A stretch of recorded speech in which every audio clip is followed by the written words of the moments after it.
Issues in the construction industry include labor shortages, rising material costs, productivity challenges. Additionally, concerns about the sustainability and the need for technological integration pose ongoing challenges. I'm Surveyor Jessyca Yong from Structural Repair Sdn Bhd, aka the Building Doctor. Our company, established since 1985, is specialized in building and infrastructure repairs, including residential, commercial, industrial, heritage conservation. So the specialization in heritage conservation further set us apart, showcasing expertising in preserving and restoring culturally significant structures.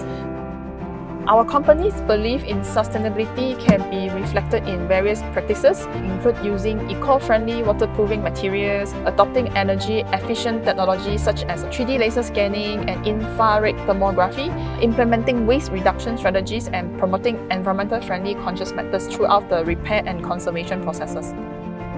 We are looking to take on more redevelopment projects this year. So beside our KL headquarters, we also have an East Malaysia branch in Kuching and Bintulu. So we are looking forward to open more branches in the coming 5 years.